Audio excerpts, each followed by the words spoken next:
In this Mock Draft Monday episode, I'm going to tell you why the New York Giants' stated interest in being aggressive in the NFL draft all but ensures that the Washington Commanders are going to be sticking and picking at number 2. That and more on today's episode of Locked On Commanders. Your daily podcast on the Washington Commanders, part of the Locked On Podcast Network. Your team every day.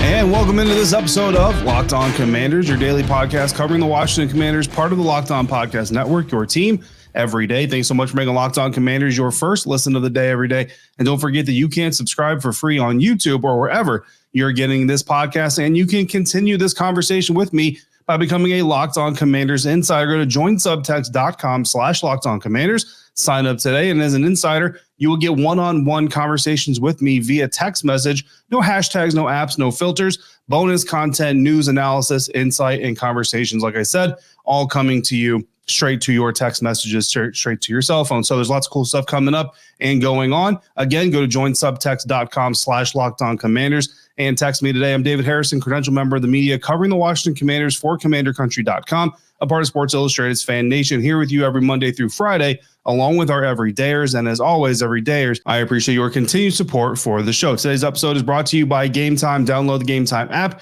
create your account, use the code LOCKEDONNFL to get $20 off your first purchase. On today's episode, we are breaking down, taking a deep dive into Chad Reuter's latest 5-round mock draft for NFL.com. Also looking at the remaining needs after his mock draft and what that would leave the Washington Commanders in need of. But first, the New York Giants may be getting aggressive in the quarterback market of the NFL draft this season.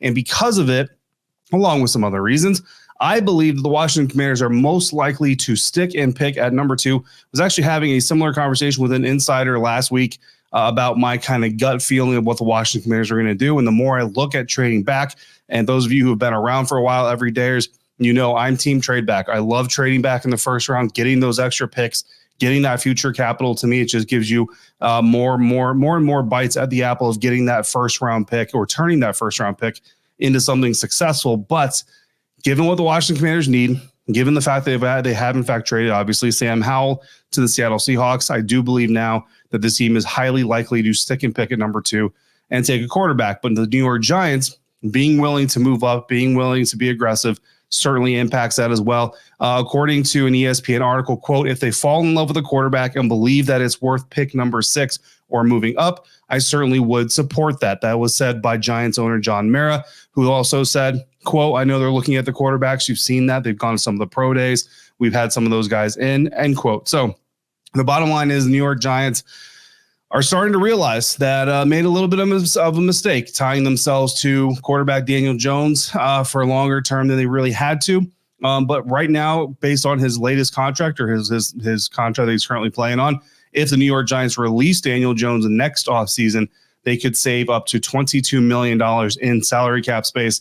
And that gives them all the reason in the world because, again, Daniel Jones, I think, has proven by and large that he is not a guy that the New York Giants probably thought that he was or thought that he could be under Coach Brian Daboll to become the next Josh Allen type of quarterback or a franchise type quarterback that can elevate the guys around him. He certainly needs guys around him to elevate him. And when you're paying a prohibitive quarterback salary, you can't really do that. So that basically, if you're looking at number 6 in the New York Giants and you're saying that's a quarterback spot, if there's a quarterback that they want, that's a quarterback spot, then that basically leaves one spot that Washington could feasibly trade back to, right? That's been a lot of conversations that we've had this lead up to the NFL draft this year is how far back could the Washington Commanders trade back and still expect to get one of these quarterbacks? If the New York Giants are, in fact, in that conversation or in that mix and even willing to move up to get in that mix, then essentially it means you can only trade back to number 3. At number 6, the Giants, again, they're targeting quarterback potentially. At number 4, the Arizona Cardinals, they're not going to trade up. So if they're not trading up, you can't trade back. Number 5, the Chargers, I don't see them moving up either. So again, if they're not going to move up, you can't move back again, unless one of those 2 teams really loves them, some Marvin Harrison or some Malik Neighbors or some Rome Odunze or maybe, I don't know, Dallas Turner. Like, unless one of these 2 teams really loves a guy, to the point where they need to make him the first non-quarterback drafted, and they need to ensure that they're doing it because the Arizona Cardinals already had that opportunity, essentially. the Los Angeles Chargers, they're the team that could potentially look to leapfrog Arizona. But again, when you look at the edge rushers, when you look at the tackles, when you look at the receivers, Arizona and the Chargers both, like, you have the opportunity to get a blue chip player at a non-quarterback position and not give up future draft capital or more draft capital in the 2024 NFL draft. So to me, the chances of the Cardinals and the Chargers being willing to move up, very, very unlikely. So if you're the Washington Commanders, that means number 6 is the closest you can get. That is, of course, the Giants. And just like we kind of pontificated in one mock draft Monday this offseason, if you trade back to number 6 and the Giants move up and they draft one of those quarterbacks, you're left with whatever quarterback is essentially left out of the top 4. You're basically tying yourselves up that if you give up that spot, you're going to be blamed if that quarterback turns successful. Number 3, New England Patriots, I don't think they're likely to want to trade up. They don't seem as tied to a style or a scheme as much as a team like the Washington Commanders do right now. And that means that they can basically take the best quarterback available in their opinion on the board and then work at building a team around that quarterback. So if you get a Jaden Daniels, let's make a team, let's make a roster, a style of play, a scheme that builds around his skill set. Drake May, same thing. Whereas the Washington Commanders are number 2, or the Chicago Bears are number 1, you have the ability to say, this is our identity, this is our style, let's get the quarterback that fits that, which is exactly what I think that they're going to do. And the New England Patriots, again, you have the benefit of, you get a year of Jacoby Brissett, you let that third quarterback off the board sit. If he's not ready to fit that style of player, if the roster's not ready to support him, and you put the veteran out there and let him carry the water for at least a year. Chad Reuter's most recent NFL mock draft has Washington taking Jaden Daniels. That's becoming a more and more popular opinion. The Patriots end up taking Drake May. The Broncos end up trading up to get the number 4 pick from the Arizona Cardinals, and they take J.J. McCarthy. Now, I don't really see that happening because I think if the Broncos make an offer, the Vikings make an offer, the Vikings have 2 first-round picks this year. To me, if you're the Arizona Cardinals, again, you got Kyler Murray, you had some promise last year, you showed some flashes of some things. I think you need those 2 first-round picks this year more than you need the future capital that the Broncos are going to throw in there. So again, I just don't see the Broncos outbidding the Minnesota Vikings. But never say never. Either way, that only leaves one more spot. So we're at pick number 4.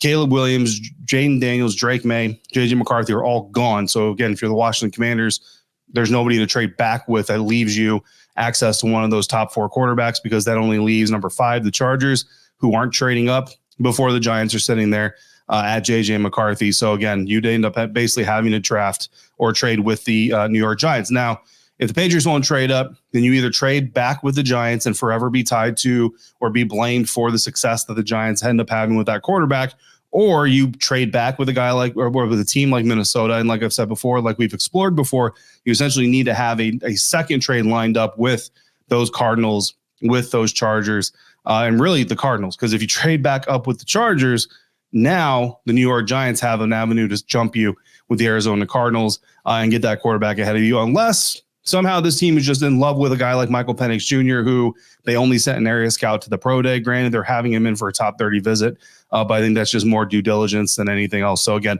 just all of these different layers. The path to the right decision is not supposed to be layered with so many hurdles. Usually, like I know that's there's the saying of anything worth doing isn't necessarily easy. Granted, but there's a level you get to where it's like, dude, like you're jumping so many hurdles and dodging so many landmines in the decision-making process that maybe there's a reason that this decision is becoming so complicated. It's just one that you simply shouldn't make. Ultimately, it gets really tangled to make a deal like this. And all in all, it just seems to me that picking number 2 is most likely the outcome that we're going to see at the end of this month.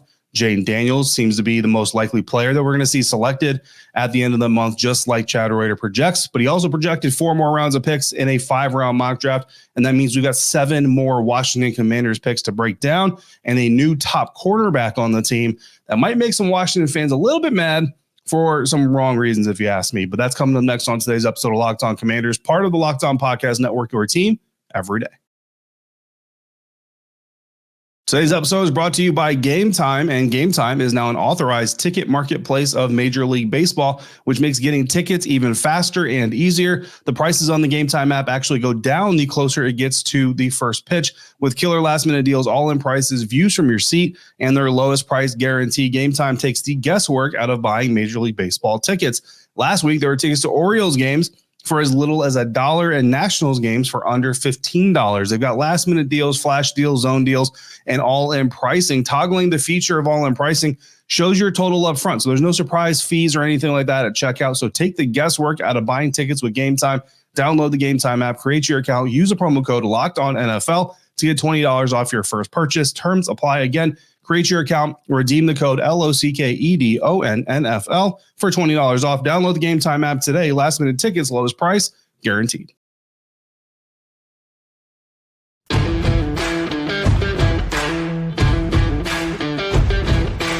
Continuing now with today's episode of Locked On Commanders. Thanks again for making Locked On Commanders your first listen or your first view today and every day. Every day, make sure you come back tomorrow. We got more off-season content. We're still going through the list of free agents. I think we're going to hit the edge group next. And then I think this week we can start focusing, really honing in on those draft prospects, getting some film study in. So insiders, be on the lookout for some more film study files coming your way this week. Are you watching Fox Sports or ESPN on your television all day and you have to turn the volume down with all the shouting that's going on? Well, make the switch to Locked On Sports today and you get a free 24/7 sports streaming channel program for you every day to bring you the biggest stories without all the screaming. Locked On Sports today brings you can't miss analysis, opinion, and news, streaming 24/7 on YouTube or the free Amazon Fire TV channel app, part of the Locked On Podcast Network, your team every day. So continuing our look at Chad Reuter's NFL.com 5-round mock. We started off talking about the potential aggression of the New York Giants out of the NFC East and what that means for the Washington Commanders at number 2. And we then rounded off with Chad Reuter selecting Jaden Daniels, the LSU quarterback, Heisman Trophy winner, to the Washington Commanders in the first round. I agree with that pick right now. I just think that more and more signs are pointing to Jaden Daniels indeed being that guy. So first round pick, Chad Reuter's 5-round mock draft on NFL.com, the most recent one at the time of this recording, quarterback Jaden Daniels. On the second round, however, we don't. So I kind of hoped, and we don't have a trade back into the first round for the Washington Commanders. There are some trades in this mock draft, but that was not one of them. So at number 36, the Washington Commanders end up landing their first offensive tackle taken in the weekend. It is Jordan Morgan out of Arizona. Morgan played 788 snaps, according to PFF, at left tackle in 2023 for the Wildcats, had an 87.3 pass blocking grade, allowing 14 hurries, 2 sacks, and then was called for 4 accepted penalties. Had a 77 overall run block grade, right? So obviously his pass blocking grade is higher than his run blocking grade, but in today's NFL, it's a passing league. You want to protect your quarterback. So certainly you'll be okay with a left tackle who's a better pass blocker than run blocker. Work on the run blocking along with everything else as you get in the NFL. Interestingly enough, the NFL.com NFL draft comparison for Jordan Morgan is actually Charles Leno Jr., the veteran left tackle who until this offseason was employed by the Washington Commanders. So interesting enough. And you know, again, that's more of a play style comp than it is a direct correlation. Like you're not going to get, you know, last year Charles Leno Jr. hopefully out of Jordan Morgan, although many rookies could do so poorly. Number 40, here's where I think some Washington Commanders fans would get either a little entertained and some actually might get a little bit annoyed. Defensive back Cooper DeJean out of Iowa. You know, the Troy Apke jokes write themselves. They're going to come through. They're going to come in. I've already heard the comps of Troy Apke, but if he lands in Washington, they're only going to get bigger. He's a wide out corner, so he's not a slot guy. He's a wide corner. So think Benjamin St. Juste, Emmanuel St. Forbes. He played wide 630 of his 872 snaps last year for Iowa, which is 72%. He's 6'1", 207. So not a lot of length. He's a stout defensive back who also has strong safety experience. That's good. But typically means he's a better tackler than maybe some of your average cornerbacks. He's very explosive. He's got strong ball skills. He's got some special teams ability. He's done some returning. He's done some gunner work. He's done some kickoff coverage work. Stronger in zone coverage than he is in man coverage. So that's something to watch, especially if the Washington Commanders defense does get a little bit more blitz happy. Typically, you do that with some man coverage behind it. But you know, look, it's all things that zone. It's kind of a school of thought conversation for me. I think it's harder to teach zone to a corner that doesn't do it very well than it is to teach man to a corner that doesn't do it very well, because man is basically just physical. It's just man up, get on somebody's hip, stay on him as best you can, stay attached to him. Not saying it's easy, but it takes a little bit. It's more of a physical duty than it is a mental duty. Whereas zone, you got to be in the right spot. You got to read what the offense is doing. You got to know where your teammates are. You got to read and react on basically the entirety of the field. So I feel like if you have a guy who's better at zone coming into the league, you have a better chance of making him an all-around, well-rounded defensive back versus a guy that comes in who's really good at man but really struggles in zone. Because to me, that mental acuity it takes to play in zone really well. If it's not there by the time you get out of college, I think it's kind of hard to teach in the NFL. So that's your second round. So again, your second round prospects: offensive tackle Jordan Morgan out of Arizona, defensive back Cooper DeJean out of Iowa. DeJean would be a corner, right? He's a corner in this scheme. So you've got a tackle, you've got a cornerback, and some of the players they passed up: cornerback Kool-Aid McKinstry. Look, DeJean and McKinstry both kind of get first round buzz from some people, but both these guys in the second round here in this mock draft. McKinstry gets passed up by the Washington Commanders. Instead, they take DeJean. Tight end Ben Sinnott out of Kansas State is a prospect they decided to pass up. Wide receiver Xavier Leggett out of South Carolina. I know he's got some supporters out there in Commander land. He gets passed up. And edge rusher Marshawn Nealand out of Western Michigan, also on the board when the Commanders pick, and they go ahead and pass him up. In the third round of this Chad Reuter mock draft, the Commanders go number 67. They take wide receiver Troy Franklin out of Oregon. This is a guy that we've talked about recently on episodes of the Locked On Commanders. So every day, as you remember that, he's 6'2", 176 pounds. So not a towering wide receiver, but certainly taller than anybody they've got right now. Played wide on 83% of his snaps for the Ducks last year. Played 13% of his snaps in the slot. So he's got some experience there, but certainly more of a wide receiver than he is anything else. 71% catch rate is pretty decent. 81 catches, 1,383 yards, and 14 touchdowns catching from quarterback Bo Nix, who is expected to possibly be a first-round pick as well. Number 78, the Washington Commanders took tight end Theo Johnson out of Penn State. This dude is 6'6", so he is a little bit more towering. Only 34 catches last year for Penn State. Not great at run blocking either from the tight end position, but he does have ideal size. He's a solid route runner, makes some really good contested catches. They basically looking at him as basically a 2 rounds better Cole Turner when he was coming out of Nevada. So certainly we'll need some production or some development there as a run blocker or as a pass protector. But if he adopts the mentality that Dan Quinn and these coaches are bringing to the team, then he certainly should get better there. Number 100, Chad Reuter rounds out day 2 for the Commanders, going edge rusher Cedric Johnson out of Ole Miss. Had 4 sacks in 2023, 4 hits, a total of 32 pressures. Johnson's got prototypical size. He looks like the prototypical NFL edge rusher. Solid edge setter that does not get past the line of scrimmage as often as you would like. Doesn't really have a full repertoire of moves. So when you look at the number 100 overall pick, you look at a guy who's got some physical ability. Definitely needs some time to develop. So having him grow behind some of the guys that they signed this offseason, along with KJ Henry, along with Andre Jones Jr., probably a smart move. Most likely to develop a bull rush early in his career. Some players that they passed up in the process, according to Reuter: safety Tyler Nubin out of Minnesota, who is kind of up and down everybody's boards these days. Edge rusher Adisa Isaac out of Penn State, who I certainly am a pretty big fan of. Would personally probably take Adisa Isaac over a guy like Theo Johnson if he was still available. Kingsley Suamataia out of BYU, another tackle, could certainly go 2 tackles on day 2 if they wanted to. Linebacker Jeremiah Trotter Jr. out of Clemson. Safety Bo Braid has a little bit of both free safety and strong safety ability. And kicker Cam Little out of Arkansas went number 108 in the 4th round to the Minnesota Vikings.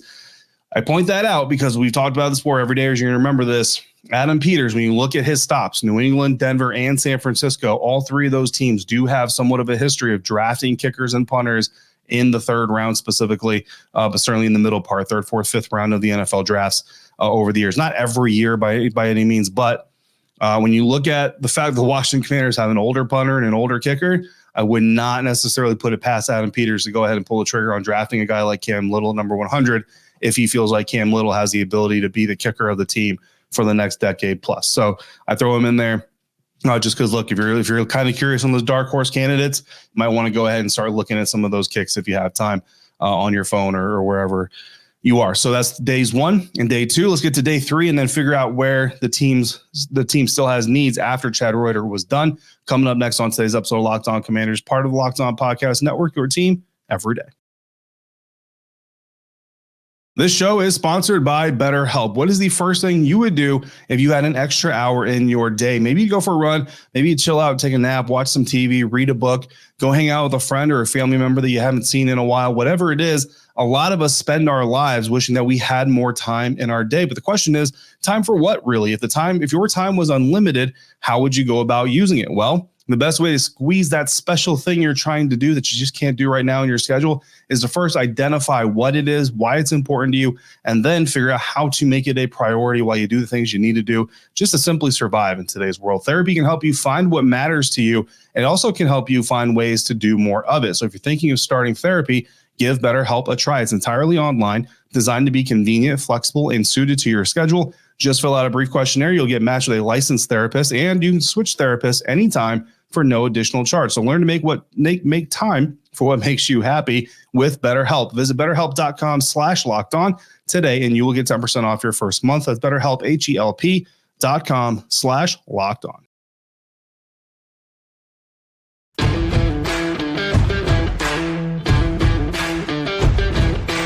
Mock Draft Monday here on Locked On Commanders. We're wrapping up our look at Chad Reuter's recent 5-round mock draft on NFL.com. We've looked at the first round. We looked at the second round. We looked at the third round. We looked at the New York Giants owner saying that they're willing to be aggressive if the opportunity arises for them to go get the quarterback that they want. And finish it up here, the fourth round. The Washington Commanders have no picks currently, and Chad Reuter did not trade to get them any picks. However, he did make some trades involving the Washington Commanders, and because of that, at number 139, in a projected trade with the Arizona Cardinals, no details on what the trade were given, but whatever the trade was, the Washington Commanders end up taking running back Keelan Robinson at pick number 139. Robinson is a Washington, D.C. native, so a little bit of a homecoming. 5'8", 191 pounds, so this is not a bowling ball type of guy, but he's an agile runner. Certainly a role-playing, pass-catching running back type, good contact balance, kick returner potential, plays bigger in my eyes than his actual size would tell you, at least at the collegiate level. Has some ties to Alabama before he was at Texas, so certainly some blue chip pedigree going on there. Certainly a guy, and you hear Dan Quinn talk about being able to find what guys do best and use them in those versatile roles. He's even specifically said using running backs as receivers or receivers as running backs gives you Curtis Samuel vibes, but Keelan Robinson, certainly a guy that, a creative offensive coordinator can certainly use. And you get a guy like Keelan Robinson moving one way and a quarterback like Jaden Daniels moving the other, you got a problem on defense. Number 152, the Washington Commanders take guard Dominic Pooney out of Kansas. 728 snaps at left tackle for Kansas in 2023, but he is projected to play guard. Better pass blocker than run blocker. Again, you're okay with that in today's NFL. Good hand usage on tape, better in mobile schemes, fits what Washington has done on the interior offensive line thus far. That is according to other people who watched this tape. I have not watched a lot of Dominic so far, so those aren't my comments. But again, if his name keeps coming up, we will do some film study on him coming up before the NFL draft. Some players that they passed up on day 3, or Chad Reuter passed up for Washington on day 3 here in the first 2 rounds 4 and 5. Linebacker Jalen Ford out of Texas, safety Jalen Simpson out of Auburn, another linebacker Jordan McGee out of Temple, and kicker Will Richard out of Alabama. So again, that kicker, just throwing that in there just because there is a little bit of a history there for Adam Peters, the team anyway that he has worked for. So doesn't mean automatically that he will adopt the same mentality, but certainly something to keep an eye on. So some remaining needs. So we end up, when we look back at this class, you get yourself a guard there in the 5th round, a running back that can play a role compared to Brian Robinson and Austin Eckler, Chris Rodriguez, an edge rusher, a tight end, a taller receiver, a DB, cornerback, tackle, and of course the quarterback. So what are you left with here? Well, you're left with your linebacker of the future, right? Bobby Wagner is not long for the NFL. He's only got a 1-year deal, so we'll see what his future stands. But as of right now, you can only really count on him for 1 year, and that's if health stands up. Frankie Louvu's got a little bit of a longer deal, but he's certainly not solidified. Jamin Davis, once they decide to decline the 5th-year option, which is what I assume is going to happen, he will be playing on a contract year as well. Some other linebackers on the team, but really, again, no locked-in guys where you say this is a linebacker of the future for this team. So you still need to go find that guy at some point in time. Safety nickel, right? Whatever Quan Martin's going to be. If Quan's going to be your free safety, you need a nickel. If Quan's going to be your nickel, you need his free safety. They didn't address that. Wide receiver depth, right? You like the addition, I think, of Troy Franklin. So you got Terry Jahan, Troy Franklin, De'Ami Brown, and then whoever fills in behind him. Dax Milne missed all last year with an injury, so he's certainly going to try to come back and look strong for the team and take that roster spot. But you still want to look at that depth and still solidify the back end of your wide receiver group. Tight end of the future. Again, I like Theo Johnson in a vacuum, but I look at the tight end room and I just kind of say, I don't know that he really does anything all that great that isn't already in the room. So I just say the tight end of the future, I don't believe is necessarily solidified. And then defensive tackle depth. I like Benning Potai a lot. You like Ridgeway. Fedarian Mathis certainly has some potential. But I think right now, behind John Allen, behind Daron Payne, if you have to roll with any of those 3 guys specifically for the long-term future, I don't know how confident you are. So you like to see them grab some depth at some point in time, if possible, and develop them. So those are your remaining needs after a Chad Reuter 5-round mock draft. Again, that mock draft is found at NFL.com. dove a little bit in some of those players, dove a little bit into what the Giants are doing. Again, if you disagree, if you think the Commanders could still trade back and get a potential franchise quarterback, by all means, let me know. Coming up tomorrow, we're going to continue our look. Outside of any breaking news, we'll probably target the edge group, look at the new additions, reset the depth chart, do some film study, drop all that stuff. In the meantime, if you've got questions or comments, throw them in the YouTube comment section or text me directly as a Locked On Commanders insider. Go to joinsubtext.com/LockedOnCommanders. Insiders, everydayers, I appreciate your guys' patience. I celebrated my 21st wedding anniversary with my wife this weekend, so I had a little bit of a gap in up-to-date content. Recorded my Friday episode on Wednesday so I can make time for our celebration. So I appreciate all of you being gracious and patient with that time. Don't forget, make sure you check out Locked On Sports Today, the first ever 24/7 live streaming sports channel on YouTube. As always, thank you for making Locked On Commanders your first listen of the day every day. Everydayers, thanks for coming through on a consistent basis like you do. And until we speak again, if you're out and about, be safe, be kind. I'll see you next time for another episode of Locked On Commanders, part of the Locked On Podcast Network, your team every day.